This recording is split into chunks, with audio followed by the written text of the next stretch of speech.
A todos, muchas gracias por conectarse. Estamos con una charla más del ciclo Encuentros con la Historia en Fundacruz, este ciclo en el cual la profesora Milagros Pierini y el periodista Pablo Bicher nos ayudaron a armar este ciclo de charlas, en el cual la idea es destruir algunos mitos y algunos comentarios que circulan en las redes por ahí sin muy poco basamento científico. Entonces hemos recurrido a una serie de investigadores y personas que nos pueden, desde un punto de vista científico, con su trabajo, con su recorrido por la historia, por el material, traernos una versión mucho más creíble y acercada a la realidad de los sucesos que hemos vivido los santacruceños en todos estos años que llevamos, que no son tantos.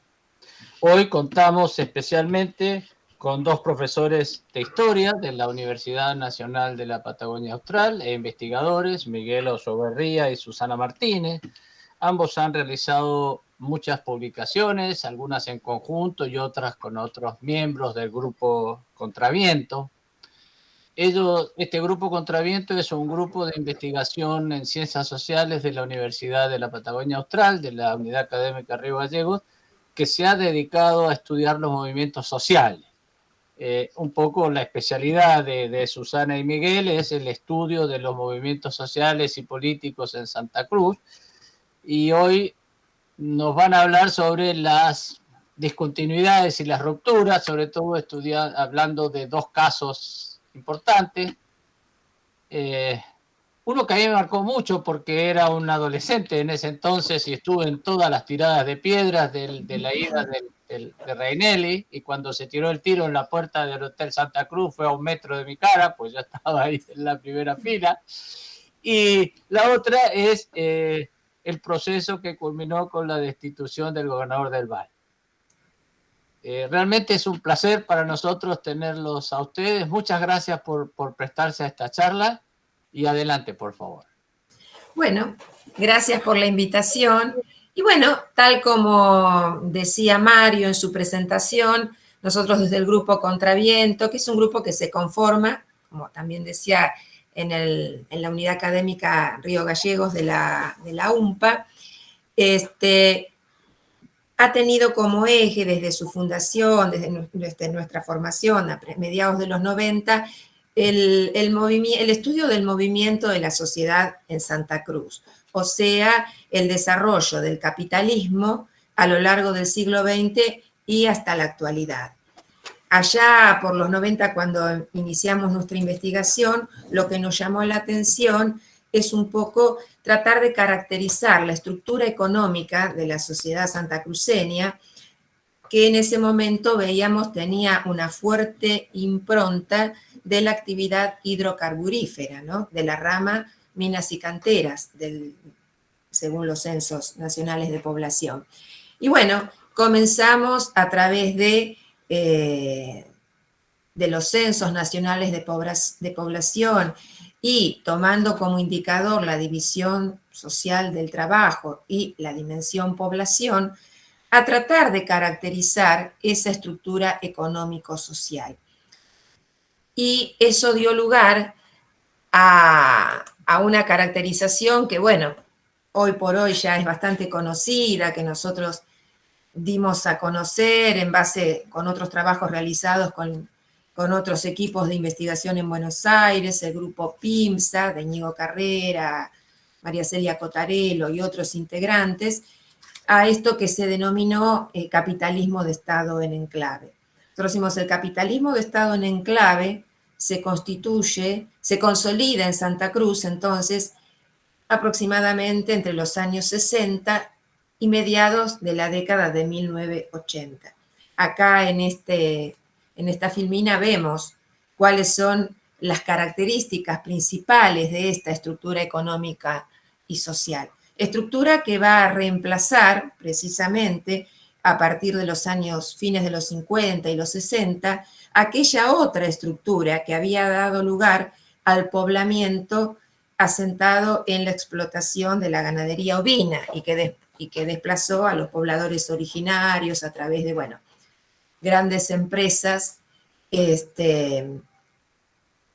en cuyo contexto se produjeron los hechos, los conflictos sociales de las décadas de 1920 y 21, de las cuales ahora se conmemoran 100 años. Entonces, bueno, esta otra estructura de capitalismo de Estado en enclave va a reemplazar en un proceso de transición que se inicia a mediados de la década de 1940, aquella otra sentada en la ganadería ovina. Y tiene como principales características estas que estamos viendo, ¿no es cierto? El rol del Estado central en la producción, ya que son empresas estatales, YPF, YCF, gas del Estado, las que explotan el carbón, el gas, el petróleo. La forma de organización que adquiere la característica de enclaves productivos, un desarrollo centrado en pocas ramas, destacándose la minería hidrocarburífera, que a su vez produjo el crecimiento de otras actividades, centralmente construcción y comercio, una población con un alto peso del proletariado y fundamentalmente los asalariados, en ese momento insertos en la producción, porque hasta mediados de los 80, realmente ese alto número de asalariados estatales estaban en la industria petrolera, estaban en el carbón, y todavía no se había disparado tanto el empleo público provincial como pasó justamente a partir de mediados de la década del 80. Entonces vemos una estructura donde comienza a disminuir notablemente la población agrícola en nuestra provincia, población vinculada a la ganadería ovina, y comienza a incrementarse lo que ahí figura como PIC, que es la población industrial y comercial, o sea, construcción, comercio, y una industria manufacturera que es escasa y poco diversificada. Bueno, a lo largo de este periodo también se va a ir dando el crecimiento del aparato burocrático provincial y municipal, así como toda la infraestructura vinculada a educación y salud.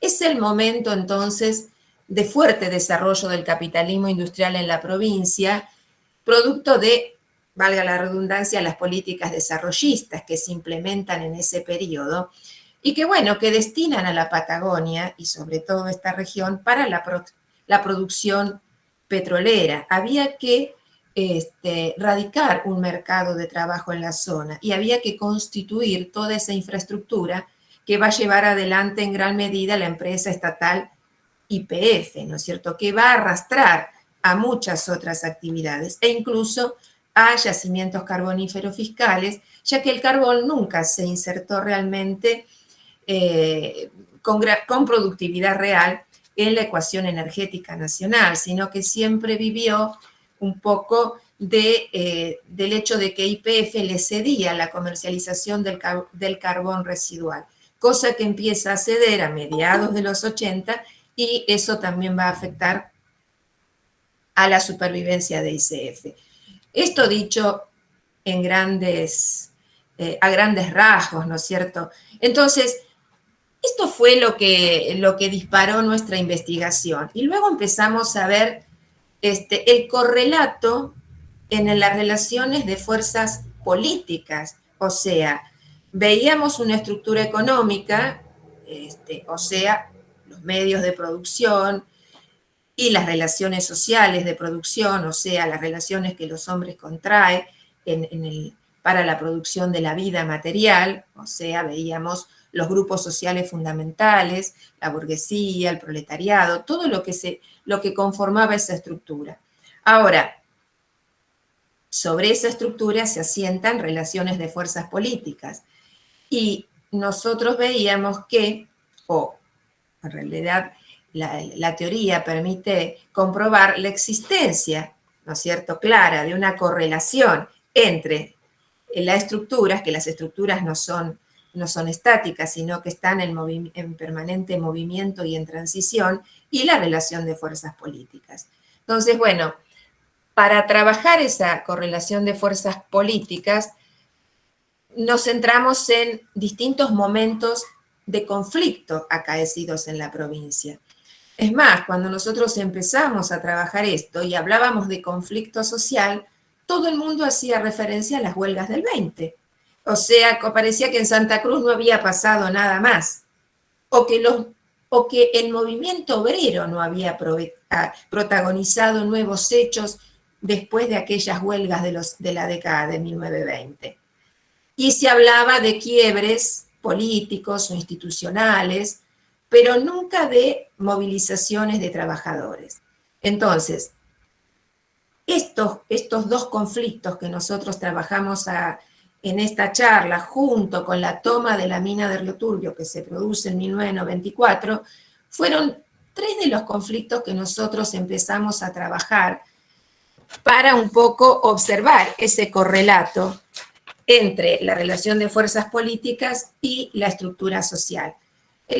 Trabajar un conflicto social en realidad es un laboratorio excelente para un historiador, porque justamente en esos momentos de conflicto, todos los grupos sociales fundamentales, todas las fuerzas que conforman la estructura se expresan, ¿no es cierto? Se expresan los sindicatos, se expresa el gobierno, se expresan lo que llamadas fuerzas vivas, las fuerzas de seguridad, la iglesia, etcétera, ¿no es cierto? Entonces, bueno, es un excelente laboratorio, como decíamos. ¿Y por qué trabajamos estos dos conflictos juntos o los entrelazamos hoy?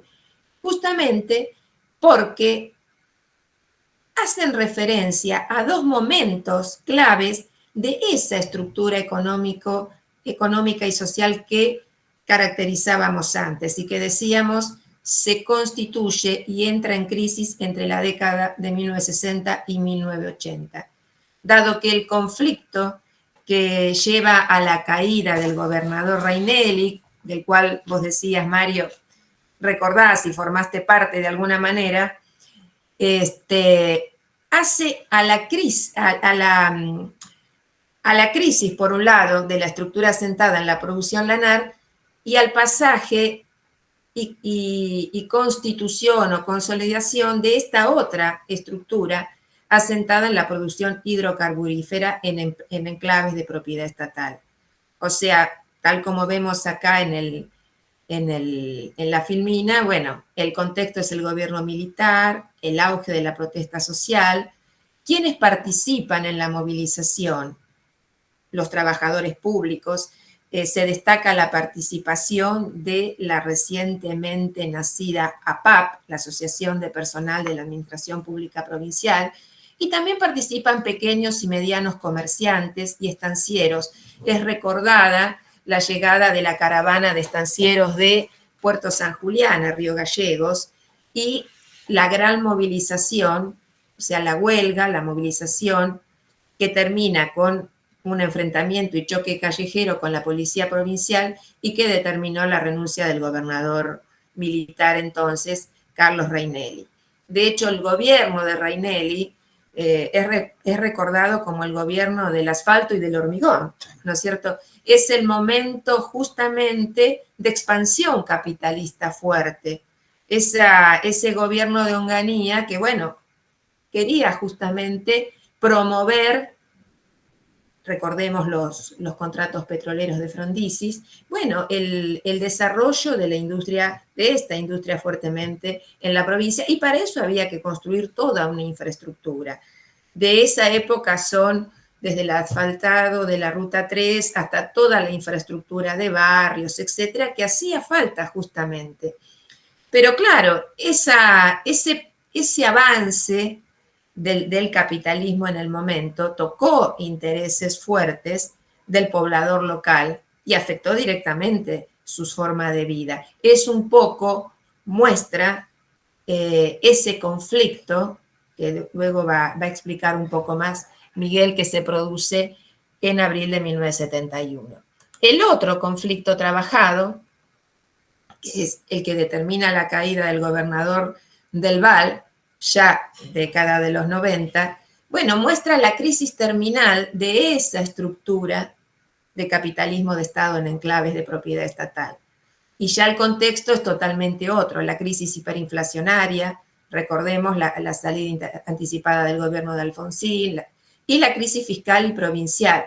Luego serán las privatizaciones que van a cambiar significativamente la estructura en la provincia. Ya no serán propiedades del Estado los enclaves mineros, ya ahora serán, avanzados los 90, propiedad de empresas privadas, ¿no es cierto? Los sujetos serán ahora básicamente trabajadores, los empleados estatales en su conjunto, se suman docentes, municipales, y nuevamente será fuerte la participación de la APAP en este conflicto. Nuevamente habrá movilizaciones, nuevamente será la figura de la huelga con movilización y choque callejero con la policía provincial, lo que terminará en el juicio político y posterior de posición del gobernador del Valle. Entonces vemos cómo en cierta forma ambos conflictos se unen. En los dos casos se han publicado los trabajos vinculados a esto. En el primer caso, bueno, acá estaba el libro, ¿no? Santa Cruz y la crisis, los 70 y la crisis política en Santa Cruz, la caída del Comodoro Reinelli. En el caso del Val, el otro fue por Editorial Duncan, lo publicamos nosotros, y este otro lo publicó Unpedita. Se denomina la deposición de Del Val y el ascenso de Kirchner, la imposición del capitalismo financiero en Santa Cruz. El anterior se publicó en 2007 y este recién en 2017. Este libro está agotado, el otro queda algún ejemplar todavía. Entonces, bueno, de ese modo se vinculan ambos conflictos. Esta última filmina a la que me voy a referir, bueno, hace precisamente referencia a la crisis de ese capitalismo de Estado en enclave y a la transición al dominio del capital financiero que se da en los 90. La ofensiva de la oligarquía financiera, ya hablamos, el proceso hiperinflacionario, la reforma del Estado y el proceso de privatización de empresas estatales, la profundización de la crisis en la economía provincial. Bueno, sabemos el tema de la imposibilidad de pagar los sueldos que tuvo el gobierno de Del Val, el famoso decreto 800, justamente por la crisis que hay en la percepción de las regalías petroleras en ese momento en Santa Cruz. Los cambios en la división social del trabajo, bueno, como consecuencia de esto, sí va a comenzar por primera vez desde el censo de 1947, porque nosotros trabajamos todos los censos, incluso hasta el del 2010, recién va a comenzar a disminuir la población industrial y comercial. ¿Pero por qué? Por el incremento de la población no productiva. Y ahora esta población no productiva ya no va a ser de la población de servicios, además, ya no va a ser parte del empleo estatal, nacional, sino que va a ser provincial y va a formar parte de la administración pública, que empieza a crecer significativamente desde mediados de la década de 1980 y va a crecer mucho, sobre todo en la década de los 2000, cuando se van a incorporar los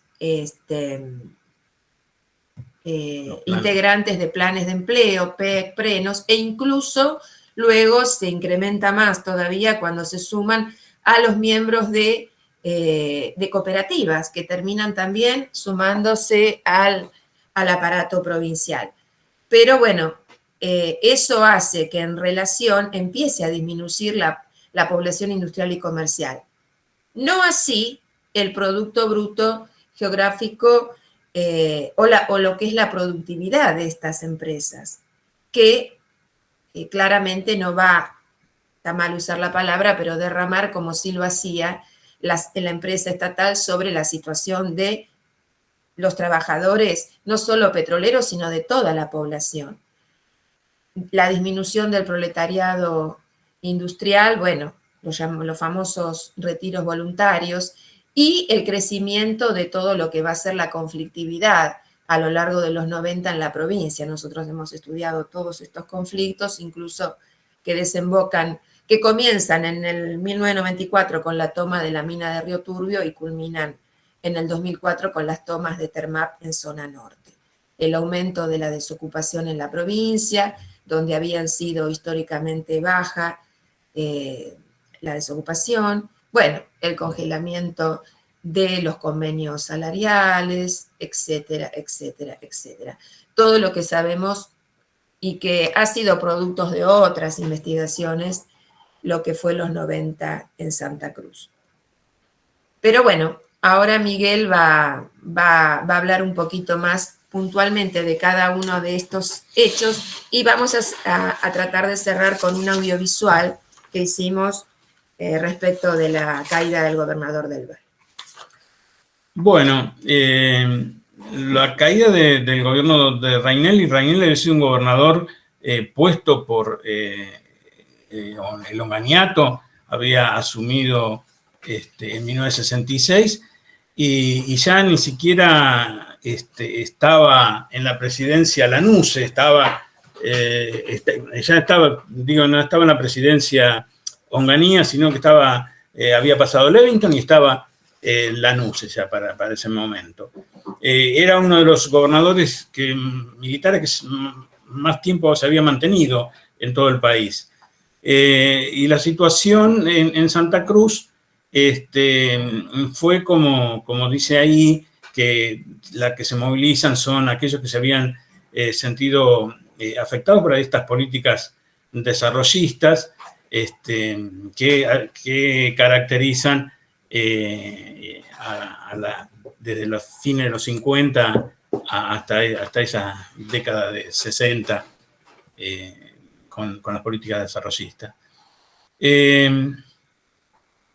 Lo que sucede y qué es lo que va a pasar es diferentes cuestiones que hacen a crisis fundamentalmente hacia la zona centro de la región de la provincia.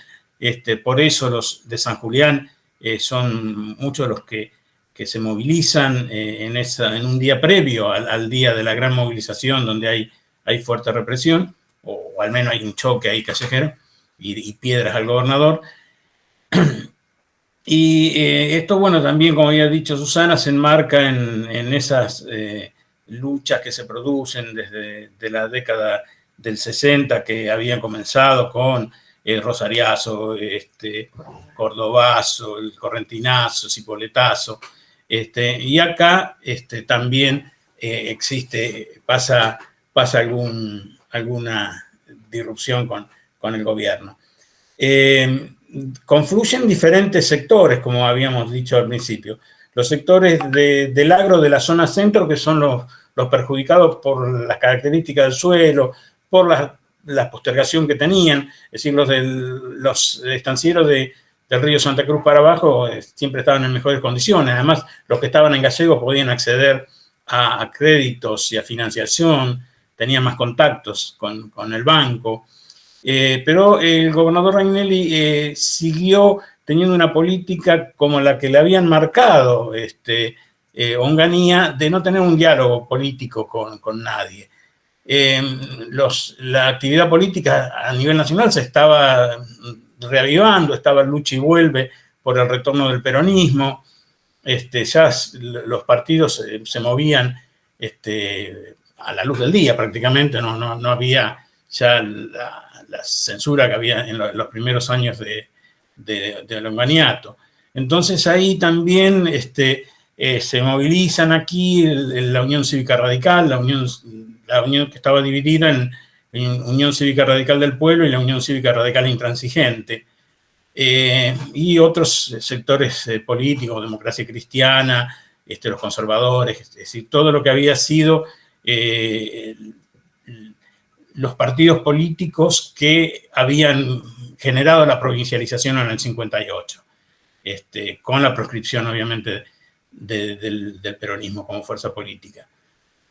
También habían sectores corporativos, por ejemplo, el Colegio de Abogados se enfrenta también al gobernador Rainelli, porque, bueno, Rainelli no permite que los abogados que trabajaban en el Estado,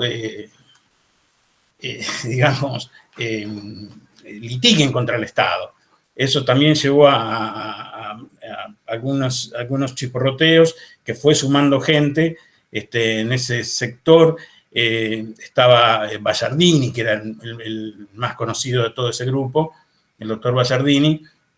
Y después también, bueno, había la cuestión de la economía, de los precios, de la inflación, y el gobernador intenta, para abaratar costos o bajar el gasto de la gente, porque también mantenía los sueldos congelados, como en la primera época de Krieger-Bacena. Entonces él genera la idea de traer a Asados, que era el supermercado de la Armada Argentina. Esto le crea otro frente también al gobernador Reinelli, que es la Cámara de Comercio, los otros comercios que ven una competencia que iba a ser desleal, porque era lo que discutían en ese momento.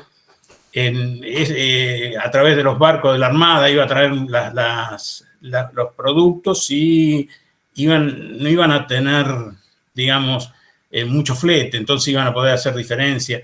Y también, bueno, eso fue otro de los grupos que van sumándose, que se van colocando enfrente al gobernador Reinelli. A eso también se suma la de los sectores tradicionales de la provincia, que si podemos sintetizar en algunas cosas son los versos de Martín Lata, que eran los panfletos que se distribuían subrepticiamente en la administración pública y en los lugares, los cafés o el Palenque o el Mónaco de aquella época, y que eran escritos gauchescos que en el libro nosotros tenemos un anexo donde se reproducen, donde se contaban cosas del gobierno, algunas sospechas de corrupciones y de acomodos y esas cosas, lo denunciaba el gaucho Martín Lata, que fue muy popular también esto en esa época. Y es decir que todo se van amalgamando en un bloque que realiza una movilización, y que todo comienza con unas medidas de fuerza que va a ser el gremio APAP. El gremio APAP también tenía sus cuestiones porque estaba también cercana en ese 71 la reelección. En ese momento la conducción del gremio estaba en manos de Reinaldo Palacios y Edmundo Olivera como su adjunto. Y había en el Ministerio de Asuntos Sociales, estaba trabajando y era delegado de esa seccional el Chivo Mancilla, quien era uno de los que más agitaba, porque también jugaba un poco esa interna que se venía también del gremio, que las elecciones van a ser a fines de ese año 71. Como forma de parar el descontento, el gobernador Reinelli intenta prometerle que va a ir a Buenos Aires a ver si puede conseguir plata para pagarle un aumento de sueldo a los empleados públicos, y también le promete que iban a construir un barrio para los empleados públicos y un montón de cosas, que fue, y obviamente volvió con poca respuesta o solamente con promesas. Eso también fue generando toda una presión dentro de los empleados públicos, que también habían tenido que aguantarse bastante, porque habían perdido, le habían cambiado el régimen laboral, estaba la ley de prescindibilidad, por cualquier cosa se lo despedía, y bueno, había muchas cosas que se habían visto perjudicados. Entonces se producen estos intentos de medida de fuerza. Y bueno, entonces ellos hacen una movilización, o plantean hacer una movilización para el día 14, pero el día anterior llegan a Río Gallegos una caravana que venía desde Puerto San Julián, en la cual venía Vilerras, venían gente conocida del tema del comercio, del agro, de la zona. También venían jóvenes como Tommy Rodríguez, que estaba ya militando dentro de la política del peronismo, del lucha y vuelve. Así que estaba toda una mezcla de todo eso, que intentan llegar, no los dejan pasar en Huaray, que le cierran el paso, pero desde aquí van todo el grupo que encabezaban los sectores políticos, en los cuales estaban, como había dicho, Pérez Gazar, Zepernik, y otros, Bayardín y otros sectores más. Y van y presionan en Guaraique y hacen la movilización.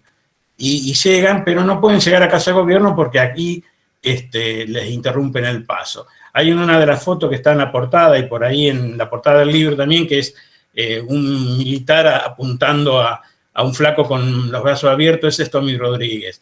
Eso es frente al Ministerio de Economía. Bueno, pueden pasar por ahí nomás. Bueno, lo que resulta que ahí hay todo un incidente, hay un ministro que exhibe un arma y hace un escándalo que se generaliza en el pueblo, y resulta que a la noche entonces se deciden quedárselo de San Julián y al otro día acompañar a los trabajadores de APAP en el paro que iban a hacer y en la movilización. Al paro de APAP se le suma un lockout de los comercios de Río Gallegos que bajan sus cortinas, porque eran, si la economía se movía también por el pago de la administración pública. Entonces, bueno, también ellos se movilizan. Y se realiza, estaban prohibidas las manifestaciones, y ellos llaman una marcha del silencio hasta la Plaza San Martín a la mañana del día 14, después terminan yendo hacia el Boxing Club, donde hacen una asamblea, y ahí es donde empieza todo a ponerse más interesante, porque, bueno, se hace la asamblea, todos hablan, dicen, no solamente los trabajadores, sino también las otras entidades intermedias dan su parecer de la situación, y Palacios, representando a PAP, dice, bueno, ya está, ahora nos vamos a desconcentrar porque ya le hicimos ver al gobierno esto y esto. Y en realidad ahí es donde empieza a pujar el sector de Mansilla, que dice, no, vamos a la Casa de Gobierno, y allá salen, y allá van y terminan en el cascoteo al gobernador, porque el gobernador Raynel en un momento sale del edificio, intenta hablar, y bueno, no lo escuchan, ahí algunos le arrojan ladrillos del edificio que estaban construyéndose enfrente de Casa de Gobierno, y terminan una negociación donde va una delegación a hablar con el gobernador Raynel, y que los recibe y los escucha a todos, a los abogados, al representante del comercio, a los de los sindicatos, y todos, bueno, le plantearon esa situación, y que el que cierra es Jorge Zepernik, que dice, bueno, yo lo que vengo a decirle es que el pueblo afuera le pide su renuncia. Y bueno, ahí es el momento en que le dice, bueno, está bien, déjenmelo pensar. Y se termina esa reunión, y por la noche ya después se da a conocer que renuncia, y termina ese largo día del 14 de abril de 1971, donde por primera vez había habido, después de muchos años, un choque entre manifestantes y la policía. Ya hay documentación en los archivos de que tiempo antes habían comprado escudos y los pertrechos estos de lanzar estas latas con gases lacrimógenos, que tampoco las sabían usar mucho. La policía tampoco estaba muy entrenada en esa situación. Es más, arrojaron y los manifestantes se las pateaban, el viento les llevaba el gas a los policías en vez de a ellos. Así que fue tragicómico todo ese final. digamos que así es como después termina ese día con la renuncia de Comodoro Rainelli, y lo que se desata ahí es interesante porque se desata la puja del radicalismo, porque empiezan a plantearse quién es el que va a gobernar ahí, porque ya estaba cercana la posibilidad de la apertura de volver al régimen constitucional, de que iba a haber elecciones. Entonces era interesante tener también alguien dentro del aparato del gobierno. Los que primero intentan, durante la conspiración, los que habían intentado eso habían sido la gente de la UCRI, de Pérez Gallard, que tenía su contacto con algunos funcionarios en Buenos Aires, y también el sector de la Unión Cívica Radical del Pueblo con García Leyenda. Todos proponen, los primeros que intentan es proponer a García Leyenda como el gobernador. García Leyenda dice que no, que si él quiere ser gobernador lo va a hacer con el voto, no de esta forma. Entonces ponen un delfín para la Unión Cívica Radical del Pueblo, que es Fernando Diego García. Porque, bueno, el sector de la UCRI llegaba hasta Domingo Arena, que tenía algún carguito por ahí, y el sector de García Leyenda llegaba hasta el ministro Monroy, que era radical del pueblo. Entonces ahí se definió un gabinete interesante, el gabinete de Fernando Diego García, porque estaban casi todas las fuerzas que se movilizaron ese día, como desde todos los sectores. Estaba Artemio Tresguerre como en economía, representando un poco, bueno, él había sido en un momento candidato de la Democracia Cristiana, pero representaban, digamos, al empresariado. Bueno, estaba Pichón Guati, que va a ser el intendente, que era del radicalismo, Manolo López Lestón, del peronismo. Es decir, que hacen un gabinete bastante plural y un gabinete NIC, digamos, porque eso era uno de los discursos que amalgamaba esa lucha, era como que la pelea era contra los de afuera. Hay que ponerle el hombro a Santa Cruz. Era una encuesta que había hecho el diario El Orden de Puerto Deseado, donde, bueno, todos hacían un análisis de la situación y lo que decían que, bueno, que todos ponían esperanza en que los santacruceños se autogobiernen, que basta de que vinieran estos tipos paracaidistas paracaidistas en el sentido que también eran gente de la aeronáutica, las que siempre gobernaban después de los golpes de Estado aquí en Santa Cruz. No sé, Susana, si quieres aportar. No, básicamente cerrar un poco la imagen que quedó del hecho, por eso, bueno, decimos los hechos no son evidentes, por eso la ciencia, ¿no? La imagen que quedó un poco era que fue un aso, bueno, fue los cordobazos, y dice Río Gallegos también tiene su gallegazo, en realidad fue algo totalmente distinto que los eventos eminentemente clasistas que se dieron en otras estructuras sociales muy distintas, como Córdoba, Rosario, etcétera, ya que aquí nunca se podría haber dado algo como los conocidos asos, porque la estructura económico-social no permitía eso.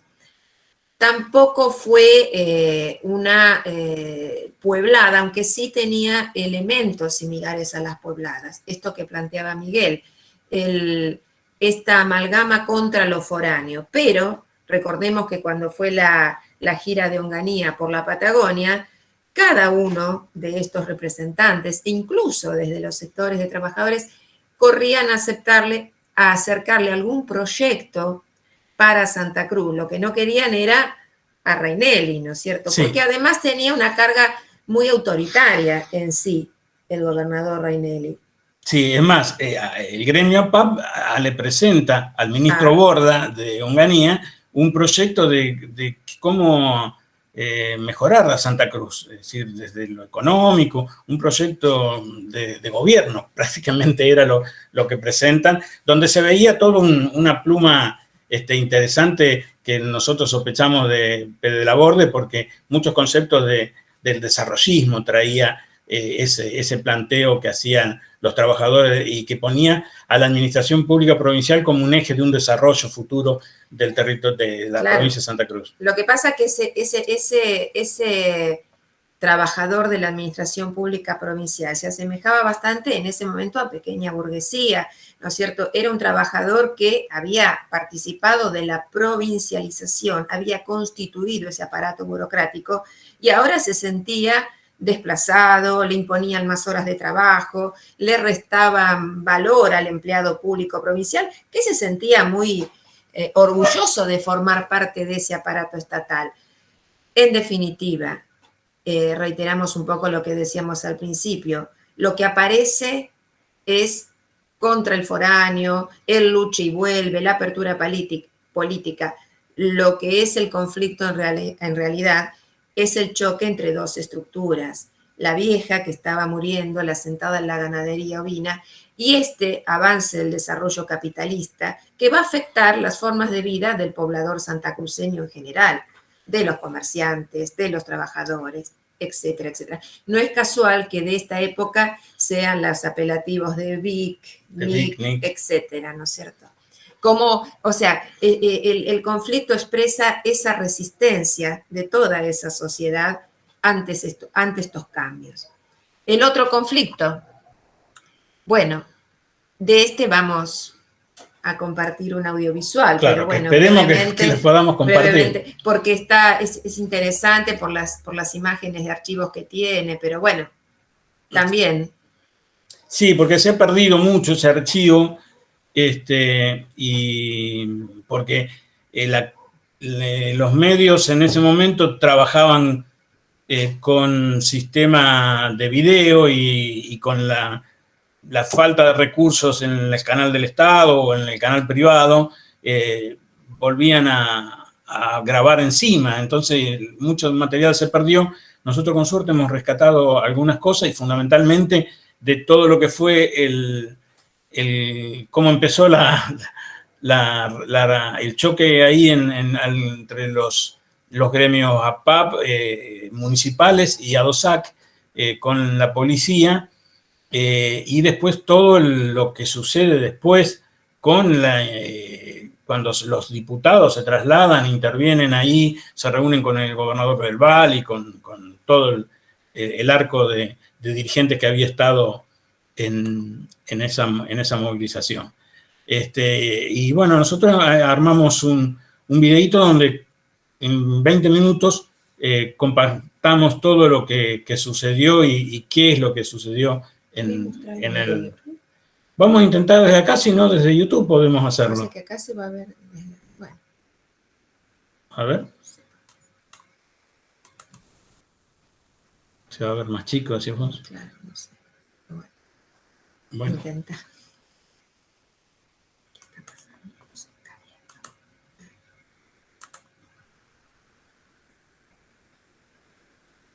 ¿Se ve? ¿Se escucha? Se ve bien. Susana y Miguel se ve. Sí. Bueno. ¿El video? El video, lo que por ahora no escucho el audio, pero se ve. Ah, el audio. Ahora sí. Ahora sí. Ah, con audio también, bueno. El 10 de diciembre de 1987, Ricardo Jaime del Val asume la gobernación de Santa Cruz. Lo hace junto al doctor José Ramón Granero como vicegobernador, hasta ese momento diputado provincial por el Movimiento de Integración y Desarrollo. Ambos fueron la opción electoral del Frente Justicialista. En la historia institucional de la provincia fue la primera vez que un gobernador constitucional, el doctor Arturo Puricelli, terminó su mandato y lo entregó a otro gobernador electo de la provincia en comicios libres y sin proscripciones. Gobernaba el país el radical Raúl Alfonsín, a quien tras el evidente fracaso del Plan Primavera y el Austral, la situación económica general se le complicaba cada día más. Comenzaban las políticas de ajuste y los intentos privatizadores. Las provincias empiezan a ver mermados sus recursos y en Santa Cruz el valor de las regalías petroleras se ve mermado. Se produce el congelamiento de lo que percibía la provincia. Vemos mermada día a día nuestras regalías, nuestros aportes que nos vienen girando en Buenos Aires son exiguos, y lógicamente la realidad provincial se va anotando. Nosotros hemos hecho en un momento, le hemos dado la cara, usted se acordaba por el famoso decreto 514, donde estábamos planteando una realidad que veíamos que al corto plazo se podía hacer presente.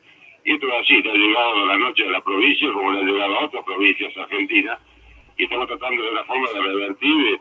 Nosotros tenemos un juicio de regalía bastante importante de orden nacional, y queremos de alguna manera ver la forma de que nos puedan dar algún dinero a cuenta de esa regalía, a cuenta de ese juicio, o bien que nos paguen también lo que se había propuesto en su momento, no achicamiento y congelamiento de la regalía a partir de septiembre. Esto todavía no está fundamentado en ningún decreto, pero sí la Nación ha hecho efectivo ese descuento así sin ninguna razón, y estamos insistiendo. También hemos hecho representación a través de los fiscales de Estado de todas las provincias justicialistas, también por la diferencia de los combustibles, también es una cifra bastante importante.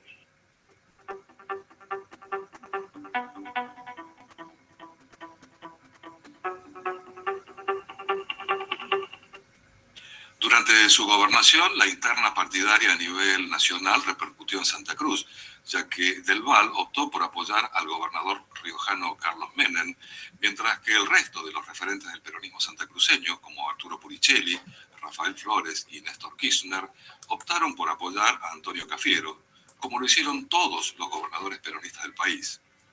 Ricardo Del Val se convirtió en el único gobernador que apoyó la precandidatura presidencial de Carlos Saúl Menem.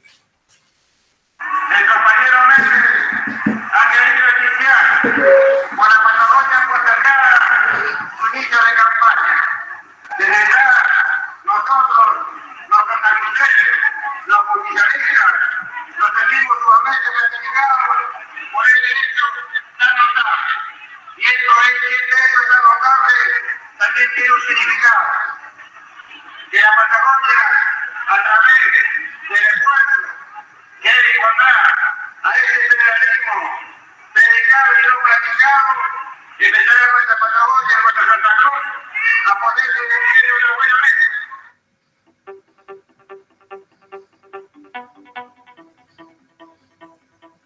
Carlos Menem gana la interna y la elección nacional enfrentando al radical Eduardo Angelós. La situación económica del país se complicaba día a día. Un golpe de mercado y saqueos marcan el fin del gobierno de Raúl Alfonsín, provocando la entrega anticipada del gobierno al presidente electo Carlos Saúl Menem. Menem en el gobierno llevó adelante un ajuste estructural. En Santa Cruz, 1990, había comenzado con el reclamo de los empleados públicos centrado en lo salarial, no solo por aumentos que el gobierno provincial había otorgado y no podía afrontar, sino también por el deterioro de los salarios reales y la demora y pago fraccionado de los sueldos. La difícil situación socioeconómica que venía soportando la provincia, reflejada en los continuos conflictos con distintos gremios, hizo eclosión el 2 de mayo de 1990 al producirse un fuerte enfrentamiento entre manifestantes gremiales y la policía provincial. El suceso, según la crónica periodística, se desencadenó cuando los gremios de la Administración Pública Provincial, APAP, Asociación Docentes de Santa Cruz, ADOSAC, y el Sindicato de Obreros y Empleados Municipales, SOEM, se dirigían a la Casa de Gobierno al ser reprimido por el Grupo de Operaciones Especiales, GOE, de la Policía Provincial, con la colaboración del Cuerpo de Bomberos. Hubo heridos con balas de goma y otras personas con principios de asfixia debido a los gases lacrimógenos arrojados. Yo soy médico del Hospital Regional y participo en esta movilización por la recomposición salarial. Esta es una herida tirada a quemarropa, espalda. Perforó la campera y la ropa para producir esta lesión. Esto es muy vil, esto no es de frente, esto es una herida a quemarropa, escasos centímetros y de espalda. Queden claros. Agullón, ¿cómo se torna la situación luego de esta reunión? El gobernador de la provincia tiene plazo hasta mañana a las 2 de la tarde a efecto de brindar su responsabilidad al gobierno y darnos la renuncia de todos los responsables de este acto de represión hacia los trabajadores. ¿Quiénes se lo pidieron, Agullón? Los gremios, ADOSAC, APAP y SOE. En este caso también participaron los diputados. Sí, han participado todos los diputados. El doctor Granero estuvo, también estuvo. Yo le acabo de pedir la renuncia al ministro de Gobierno por esta situación. De forma personal, de forma individual, que renuncie ya el ministro de Gobierno para que termine fundamentalmente el primer paso y para que después, en todo caso, los gremios, con los compañeros diputados y con el compañero gobernador, den una solución a todos los peticionados. Pero estas cuestiones que hemos vivido en algún momento de la dictadura militar no se pueden volver a repetir en el país. El pueblo no solamente tiene el derecho y la libertad de peticionar ante sus autoridades, y lo ha hecho creo que de una forma pacífica, y hemos recibido que el pueblo argentino en su conjunto y en su totalidad no quiere recibir balas de goma, gases lacrimógenos. Esto no es construir la democracia, muy por el contrario, es exaltar y poner a los compañeros trabajadores en el límite de sus angustias. Por sobre encima de su situación económica, ahora tiene que recibir la represión de las fuerzas policiales que creemos tienen que estar para el orden y la seguridad de la población y no para reprimir. Bueno, yo creo que hemos acordado con los sindicalistas un impasse hasta mañana a las 14 horas para que tengan nombre y la renuncia a la desafectación a cargo de todos aquellos responsables de represión. Y hubo represión y los responsables de esta represión van a tener que dejar sea el ministro de Gobierno, el jefe de policía, es que se corta la responsable de esa represión se va a tener que ir. Sí, algunos legisladores han concurrido a ver al ministro Tapia para que inmediatamente se dé la autorización para que los efectivos policiales aquí presentes desalojen y dejen que los trabajadores hagan su marcha normalmente. Hay un cierto grado de intranquilidad por parte de dos bloques de diputados, hay opiniones encontradas. Toda la opinión encontrada que yo manifesté que acá hay irresponsables, efectivamente, por cuanto yo entiendo que ha sido una represión totalmente innecesaria. Entonces yo personalmente le he solicitado la renuncia en forma inmediata al señor ministro de Gobierno y al jefe de la policía. Si nosotros no venimos a una guerra, venimos a hacer un reclamo justo, que es un reclamo salarial, y nos encontramos con una represión tremenda. Como consecuencia, con el repudio generalizado de las agrupaciones gremiales y políticas, se produjo la renuncia del ministro de Gobierno, José Esteban Tapia, y el pase a retiro del personal superior de la policía de la provincia. Los gremios APAP, ADOSAC y SOEM exigen la investigación de los hechos y la disolución del GOE, a la que adhieren otros gremios, viales, bancarios, judiciales, camioneros y la UOCRA. Al otro día se produce el autoacuartelamiento de los efectivos policiales en reclamo de una reivindicación pública de la institución policial, exigiendo que el gobierno asumiera la responsabilidad por la orden impartida de reprimir a los manifestantes y que el personal separado del cargo no fuera sindicado como responsable ni usado para los juegos políticos de los gobernantes, ni se adoptasen medidas en su contra. Esta reivindicación por parte del gobernador ocurre el 7 de mayo, mientras los gremios continúan con medidas de fuerza con distintas modalidades y se van sumando nuevos sectores, como el Sindicato Argentino de Televisión y la Asociación del Personal Legislativo, siempre por cuestiones salariales. La máxima autoridad de la policía de la provincia dice que la represión fue muy buena, fue de acuerdo a lo planificado, que salió de acuerdo a lo previsto y como resultado de órdenes superiores. Entonces yo creo que eso deja una sombra o tiñe un manto de sospecha tan grande que merece la solución política que estas cosas merecen. El jefe de policía es el responsable de lo que la corporación, porque sale a enfrentar lo que el propio doctor Fadul va a hacer, porque más se puede plantear que la policía decir que nos allanamos a lo que surja de esta investigación. Sin embargo, la policía sale a decir desde el último cabo hasta el oficial de más graduación que actuaron cumpliendo órdenes y de acuerdo a una planificación que fue tomada. Cada policía se da por escrito cuando hay represión. Y me consta de que hay un comunicado emanado del anterior, del ex ministro Victoria. No quiero dar nombre ni quiero más polémica después. Le aclaro esto porque me lo manifestaron desde la propia policía.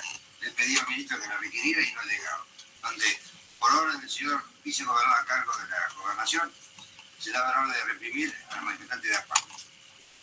La policía, cuando actúa con represión, actúa bajo nota escrita, memorando. Y eso no ha sido firmado por mí en ningún momento. Eso que quede claro. Usted, el gobernador no ha dado la orden y el ministro dice no haberla dado y haberlo hecho público ante los legisladores que se encontraban presentes y los representantes, acá, gobernador, entonces hay un desgobierno total. Aquí cualquiera puede hacer lo que quiera. Entonces, usted como gobernador, hoy, en esta mesa, nos tienen que decir, desde el primero hasta el último que tuvo intervención, allí, más allá de que va a haber un tribunal que lo va a juzgar, usted tiene la autoridad como para desafectarlo y hoy decir, se encuentra desafectado fulano, sutano y perengano. No nos puede decir, más allá de lo que hoy nos acaba de denunciar, de que ya en algún otro momento otro representante del pueblo había firmado la represión contra los trabajadores y no se hizo. Con mayor argumento, entonces usted tiene la autoridad para desafectar a esos señores, que con el abuso y el poder que tienen de llevar armas pueden atentar contra los trabajadores que venían con las manos vacías, porque ni siquiera carteles en algunos casos traíamos los de APAP para defendernos con algún palo ante el atropello de una compañera que estaba tirada en el suelo y en algunos casos embarazada, y ayer una compañera con un carrito y un bebé en ese carrito, porque salían en algunos sectores de la guardería. Entonces, usted tiene la autoridad, gobernador, y eso es lo que hoy está esperando el pueblo en este momento, que usted dé esa respuesta. Después vamos a ordenar toda nuestra casa, porque merece el ordenamiento, porque usted estaba solo. O es gobernador que a lo mejor usted no quiere que ayudemos, porque si no es así, entonces acá va a ser peor, porque va a haber una revolución. Pero compañeros, ya ha decidido el gobernador si ha separado del cargo al jefe de policía, hace el retiro al subjefe de policía y separar del cargo al oficial Seguer, al suboficial Paredes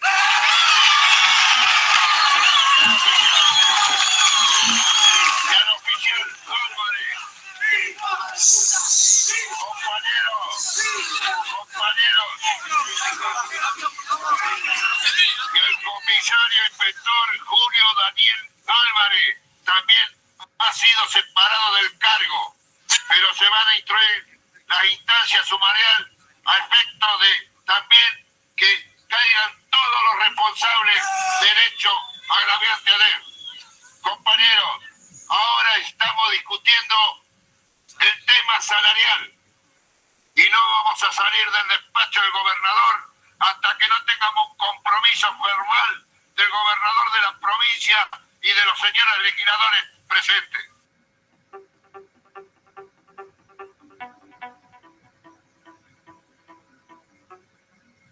El clima de tensión, abonado por internas en el seno del propio partido gobernante, se profundizará cuando el 9 de mayo se presenten dos pedidos de juicio político contra el gobernador del Val, uno del bloque de la Unión Cívica Radical y el otro del Partido Justicialista. Mientras transcurría el juicio, el gobernador del Val fue suspendido en el ejercicio de su cargo por 30 días a partir del 31 de mayo, asumiendo la titularidad el vicegobernador José Ramón Granero. Sentencia de la Sala Juzgadora, en ejercicio de las atribuciones que le confiere el artículo 137 de la Constitución Provincial, juzgando al señor gobernador de la provincia, don Ricardo Jaime del Val, en virtud de la acusación presentada por la Sala Acusadora, con fecha 4 de junio de 1990.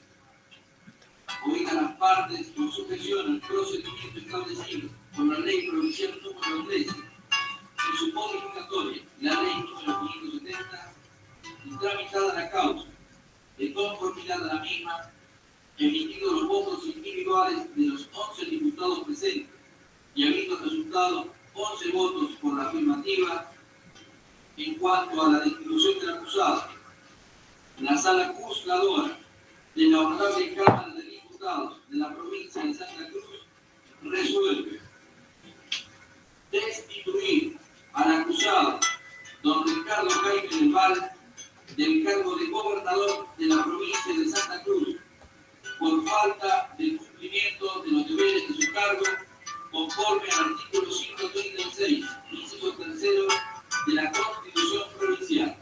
El gobierno envía a la legislatura un proyecto de ley de emergencia económica que pretende reordenar los gastos del Estado con medidas tales como retiros voluntarios, congelamiento de vacantes, suspensión del pago de juicios contra el Estado, entre otras, planteando asimismo la necesidad de desembarazar al Estado de aquellas responsabilidades que puedan cumplir los sectores privados y haciendo hincapié en el sobredimensionamiento del aparato burocrático, lo que convierte al Estado provincial el principalísimo empleador y en virtud de ello solo pagador de sueldos e impedido de cumplir con su mínimo aporte a obras indispensables de infraestructura, comunicaciones, caminos.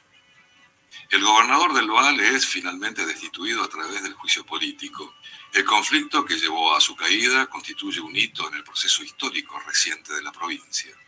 Es expresión de las transformaciones que se están produciendo en ese momento en el país, que llevan a la imposición de las relaciones propias del capital financiero y que en Santa Cruz provocan la crisis terminal del capitalismo de Estado en enclave, que se desarrollara y consolidara a partir de los años 60. Cambian a partir de allí las reglas del juego en Argentina, lo que desembocará en la crisis del año 2001. La destitución de Del Vaal se precipita a partir del conflicto protagonizado por los trabajadores estatales. El entonces fuerte gremio APAP junto a ADOSAC, judiciales y SOEM, entre otros, y el choque que se produjera con las fuerzas de seguridad. Pero al analizar el proceso se observa que dicha causa desencadenante oculta en realidad una puja política mucho más compleja. El gobernador del Vaal, si bien había sido el hombre de Menem, no parecía ser la persona indicada para llevar adelante las transformaciones que se imponían de la mano de la reforma del Estado y las privatizaciones, particularmente importante en Santa Cruz, dado el rol de YPF. Mirado en perspectiva, las razones que impulsan los amañados pedidos de juicio político van más allá de los hechos acaecidos el día de la movilización de los estatales o las cuestiones vinculadas al manejo de los fondos públicos. Lo que se buscaba era el desplazamiento de Del Vaal, pero la crisis política no finalizará allí. Ante la destitución del gobernador, quedaba al frente del Estado provincial y del manejo de la crisis un extrapartidario, el vicegobernador Granero del Movimiento de Integración y Desarrollo. En su momento se había constituido en un árbitro de las pujas entre radicales y peronistas, pero ya no podía ejercer ese rol. El bloque del PJ de la Cámara de Diputados se había fraccionado en 3 partes: el Movimiento Renovador Peronista, el Frente para la Victoria Santacruceña y el sector del ex gobernador Pulicelli, y el único diputado propio que le había quedado en la Cámara a Granero era cercano a las posturas del bloque que respondía al Frente para la Victoria Santacruceña, es decir, el intendente de Río Gallegos, Néstor Kirchner. Además, el gobernador Granero debía soportar el peso de la crisis económica y el ajuste impuesto desde Nación, lo que mantenía el clima de conflicto social en la provincia en medio de la interna del PJ. Esta situación lleva a la renuncia de Granero y la interna del PJ se resolverá en las elecciones de septiembre de 1991. Se estrena la ley de lemas para el rubro gobernador-intendente, apoyada entonces por el radicalismo, que también estaba resolviendo su propia interna. La puja política, que siempre encubre en definitiva las disputas entre distintas fracciones burguesas por el manejo del Estado, se encarama en el conflicto de los trabajadores estatales centrado en el reclamo salarial. La situación política y socioeconómica nacional, el disciplinamiento provocado por la hiperinflación y a nivel provincial los primeros efectos de los retiros voluntarios con lo que se comienza a preparar la privatización de YPF, van dando lugar a la desmovilización de los trabajadores estatales que no protagonizarán en los 90 nuevos conflictos, retomando el poder de movilización avanzados en los años 2000.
Bueno, ¿Están ahí? Se fueron. Aquí estamos. El video, si me disculpan que me meta, me pareció extraordinario. Si me permiten, sí, les voy a agregar algunas cosas de las cuales fui testigo presencial, pero era un pibe de 15 años con escasa formación política. Pero me llamó la atención que ustedes no nombren a Corina Pedersen y al Negro Castillo, porque yo me colaba en las asambleas de APAP y eran dos personajes importantes en las asambleas, en la discusión del tema de Rainelli. Las asambleas se hacían en el centro gallego, recuerdo. Y eran a mí me parecían, desde mi escasa formación política y mi poca edad, que eran los que manejaban la cosa junto con un señor Olivera. Claro, sí. Sí, por ahí en el libro aparecen, figuran. Y después figuran más en el libro que hice yo sobre el gobierno de Zepernik. Intenté inclusive a entrevistarlos. En ese momento todavía no había fallecido Castillo. Pero no querían saber nada. Estaban negados a esa parte de la historia. Pero sí, fueron también bastante movilizantes en ese APAP, estas personas. Y otra cosa que tengo muy clara, a todos nos pasa que nuestros profesores en el secundario son personajes muy importantes. Ramón Oliva era nuestro profesor de merciología, la química de los peritos mercantiles, y en una de las manifestaciones hacia la Casa de Gobierno, Ramón Oliva encabezaba la manifestación, era presidente de PJ, no sé si de la ciudad o de la provincia en aquel entonces, pero el chorro de los bomberos, que fue la primera vez que había los bomberos defender la casa, le pegó en el centro del pecho y lo tiró al piso, cosa que a nosotros como sus alumnos nos impresionó mucho que esto pasara. Siempre tengo esa imagen muy, muy presente. Sí, el tema de Olivera, muchas de las fotografías de lo de Rainelli me las pasó Olivera, Edmundo Olivera, porque, no, Edgardo. Yo me confundo por el hermano que fue el que estuvo en Tacorralo, que no, el Águila Olivera, no, este era el hermano. Y bueno, fue el que me facilitó la fotografía de allí, está viviendo él en Caleta Olivia. Él sí testimonió, contó su experiencia. A él es el que lo amenaza el ministro Roble con un revólver en la esquina del Ministerio de Economía. Sí, y Robles mostraba la pistola por la ventana de la Casa de Gobierno, pues yo la vi. Desde su despacho, el que está en la esquina, era en aquel entonces el despacho del ministro de Gobierno, el tipo mostraba la pistola. Sí, era de armas tomar, parece. Sí. Y fue muy cómico, una anécdota última de la estudiantina de ese momento. Con nosotros tirando piedra estaba Tachuela Mayo y gritando hijo de puta, y por ahí dijo, no, que mi papá es secretario de Cultura de este gobierno. que siempre me acuerdo y me resultaba muy cómico. Bueno, disculpen que me haya metido. No, está bien, es un hecho que muchísima gente nos ha contado cantidad de anécdotas. En el libro, por supuesto, rescatamos algunas, pero bueno, personajes como García Pacheco, que tuvieron tanto protagonismo, y tantos otros. Pertierra, profesor nuestro, colega en la universidad también, era estudiante y participó y nos ha contado, o sea, es un hecho que todavía se recuerda mucho. Sí, con Emilio, bueno, a Emilio lo entrevistamos y nos contaba lo de los panfletos del Martín Lata. No terminó de confesar si él era o no uno de los autores. Y en autores. realidad él había sido autor de alguno, pero ahí era lo como mantienen anónimo. Que se turnaban, que podían ser Minichelli, Pérez Gazar y el mismo Emilio. Después Emilio lo echan, se va de la provincia porque le hacen un sumario, él estaba en educación y se va a Trelew a trabajar. Pero bueno, contaba una anécdota muy simpática. Estaban en el Palenque y aparece Rainelli a cenar, que dice que ellos se manejaban él y sus ministros, que eran todos sus amigos, y salían a comer todos juntos, se movían como en bloque. Y llegaron al Palenque y estaban ahí cenando, y cuando se van, ellos le dan un panfleto al mozo, y el mozo hace como una cartita y se lo mete en el saco largo al gobernador Rainelli, mientras le está colocando el saco porque se iba. Y dice que metió la mano Rainelli, encontró un papel, lo abre así, dice, ve que era el panfleto de Martín Lata, y dice que lo tiró puteando.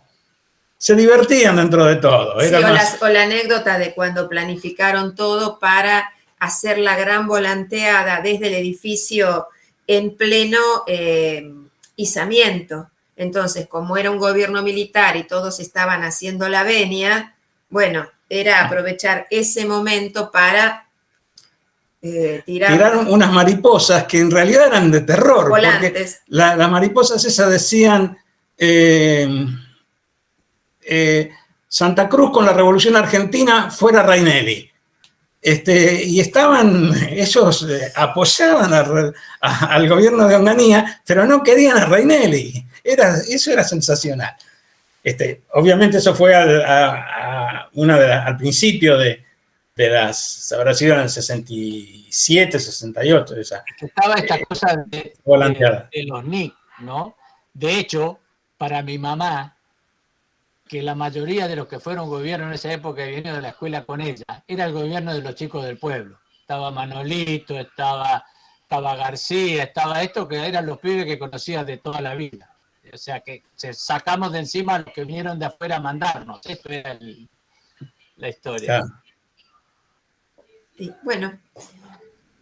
Realmente fue muy, muy agradable tenerlos.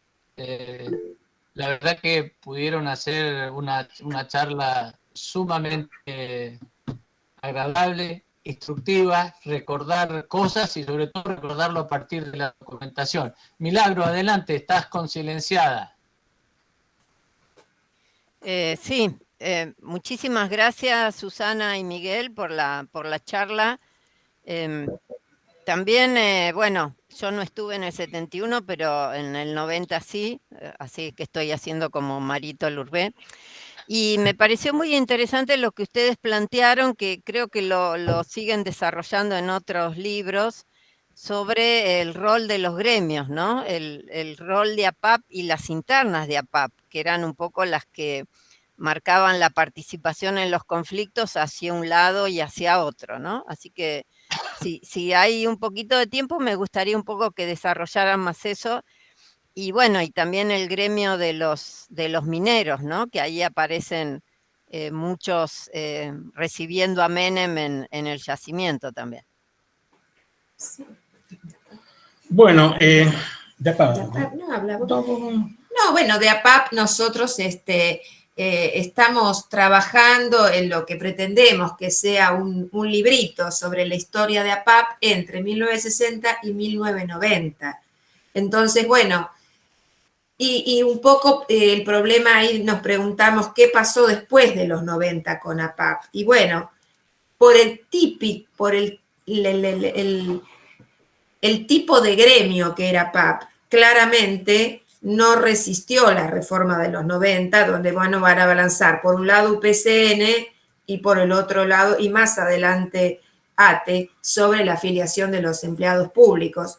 Pero bueno, es un gremio que respondía a otro momento histórico en la provincia. Ya con las reformas de los 90, nosotros lo entrevistamos a Guyot, y bueno, y justamente recordemos el disciplinamiento que fue la hiperinflación, y el cese de los conflictos durante bastante tiempo, no solamente en Santa Cruz. De hecho, no hubo conflictos en Santa Cruz de trabajadores estatales hasta la huelga docente de 2004 en zona norte. Y luego, bueno, la huelga grande de estatales en el 2007, ¿no? Contra precisamente las políticas de los 90, la ley de emergencia, etc. Y APAP fue decayendo. Entonces, es un gremio que por sus características respondía a otro modelo de provincia, ¿no es cierto? Y siempre mantuvo en firme las defensas de los intereses económicos corporativos del sindicato, de tipo reformista, no iba más allá. Y bueno, después de los 80 adhirió masivamente al peronismo, ¿cierto? El sindicato, con esa visión de penetrar el sistema institucional en las mejores condiciones posibles, ¿no? Típico sindicato reformista, pero que sí estuvo muy presente en las principales luchas del período, ya sea en la caída de Reinelli como en la de Del Val. Sus dirigentes tuvieron gran protagonismo, pero bueno, después de ahí obviamente va a decaer y hasta transformarse prácticamente en lo que soy, ¿no? Un sello. Pero bueno. No sé sí, y después el tema de ATE, que hacías referencia, que bueno, sí, habían llevado una lucha durante la gestión del radicalismo, con bastantes medidas de fuerza, y bueno, habían puesto todas sus esperanzas en el candidato Menem, que les fue a decir ahí en la misma mina, los liberales dicen que esto es deficitario y hay que cerrar, pero nosotros los peronistas vamos a abrirlo y lo vamos a hacer producir porque va a ser el nacimiento de la revolución productiva y no sé cuántas cosas más, que después no lo fue. Y para colmo de males, para la dirigencia de ATE de ese momento, empieza a intentar resistir lo que iba a ser las privatizaciones. Es decir, lo primero que hace Cavallo es quitarle ese ingreso extra que tenía del coque, del carbón residual de que le daba YPF.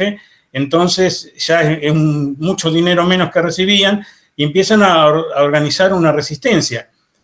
Y Menem va por la privatización. Al final no la consigue la concesión como mínimo. Y lo más grave para ATE, que ellos estaban a full con la cuestión de la empresa del Estado, hacen una encuesta entre todos los trabajadores y todos los trabajadores votan por la privatización. Pierde la postura del sindicato que era ser una empresa estatal. Y bueno, en ese momento, qué sé yo, la publicidad era que iban a venir japoneses, no sé, unos empresarios de otros lados. Y eso también... Bueno, pero lo más grandioso de todo es que 6 meses después que todos los trabajadores dijeron, no, tiene que venir el capital privado porque el Estado es deficitario, estaban metidos en la mina porque vieron a los privados que estaban haciendo desastre, que era, bueno, la gestión de Tassel, que lo único que hacía era una diferencia con el subsidio del carbón que recibían. Nosotros, respecto del conflicto de Río Turbio, también lo publicamos en distintos congresos. Hicimos un audiovisual que se llama Río Turbio, Historia de Promesas Incumplidas, donde también tiene bastante material de archivo y se ve lo que fue ese conflicto de 1994. Se amplía más esto de la visita de Menem a Río Turbio, bueno, la intervención de Kirchner en la mina, etcétera, etcétera. Lo que fue en ese momento considerado por los trabajadores un triunfo, bueno, momentáneo, ¿no? En 1994, pero que, bueno, luego... En el 98 no le fue tan bien. No, en el 98 una nueva toma, bueno, ya está. Lo que representó toda esa intervención de Tassel en Río Turbio, que fue un vaciamiento, básicamente, ¿no? Bueno, muchísimas gracias. Realmente fue, además de ser muy instructiva, fue muy amena, así que les agradezco doblemente. Fue muy gracias a ustedes. Fue un placer.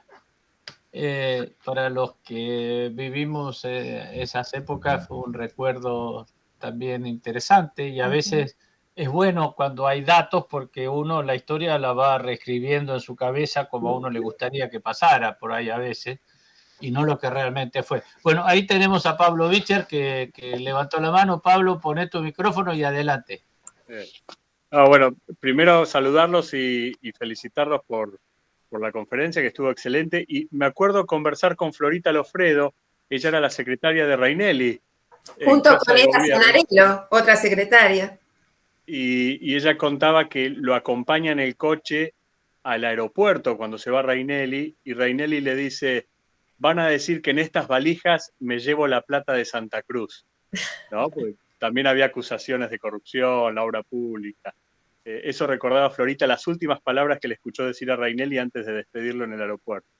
Bueno, uno de los que denuncia Claro. la obra pública es Pichón Guati. Pichón Guati, ¿no? Emilio Guati. Emilio Guati, en el libro nuestro está toda la denuncia sobre este exceso de gasto en hormigón, ¿no es cierto?, en esa obra pública que hacía tan grande Rainelli, sí.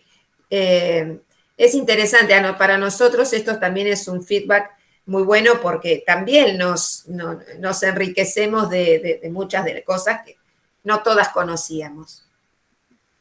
Sí, bueno, lo de Florita, sí, varias veces hablamos tomando el té sobre esa experiencia que tuvo con Rainelli y que ella me decía, yo la verdad que me sorprendo de mucha gente que estaba enfurecida tirando piedra, que le debía muchos favores a Rainelli.